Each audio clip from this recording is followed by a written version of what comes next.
Motorcycle का puncture लगवाते हुए मैं फैसला कर चुका था कि इस हफ्ते भी अपने घर वापस ना ही जाऊं तो बेहतर है। देर तो वैसे भी हो चुकी थी और जहां पिछले 3 हफ्ते गुजर गए हैं ये भी गुजार लूं तो गर्मियों की छुट्टियों में एक ही बार चला जाऊंगा।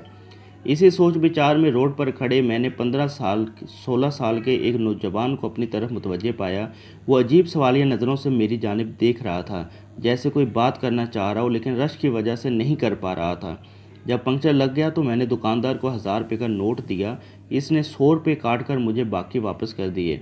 मैं मोटरसाइकिल पर सवार होकर जो ही वापस शहर की तरफ मुड़ने लगा तो वो लड़का जल्दी से मेरे पास आकर कहने लगा, भाईजान मैं घर से मजदूरी करने आया था, आज दिहाड़ी नहीं लगी, आप मुझे वापसी का किराया 100 रुपये दे देंगे। मैंने एक चटरी सी निगाह से इस पर डाली। सादा से लिबास, माथे पर तेल से चिपके हुए बाल, पाँव में सीमेंट भरा जूता, मुझे वो सच्चा लगा। मैंने 100 रुपये निकाल कर इसके हाथ पर रख दिए। वो शुक्रिया अदा करके चलने लगा तो न जाने मेरे दिल में क्या ख्याल आया। मैंने कहा, सुनो, तुम्हें दिहाड़ी कितनी मिलती है?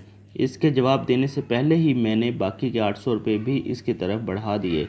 वो हिचकिचाते हुए पीछे हटा और कहने लगा, नहीं भाईजान, मेरा घर मंडाली शरीफ है, मैं 2-3 घंटे में पैदल भी जा सकता था, लेकिन कल से माँ जी की तबीयत ठीक नहीं और ऊपर से दिहाड़ी भी नहीं लगी।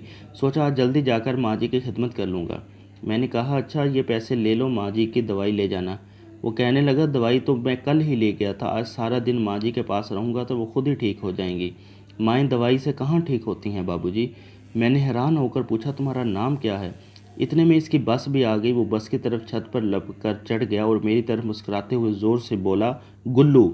गुल्लू की बस आहिस्ता आहिस्ता दूर होती जा रही थी, लेकिन गुल्लू के वापस किए हुए 800 रुपये मेरी हथेली पर पड़े हुए थे और मैं हाई स्ट्रीट के रश में खुद को यकदम बहुत अकेला महसूस करने लगा। कुछ सोचकर मैंने मोटरसाइकिल का रुख रेलवे स्टेशन की तरफ मोड़ लिया।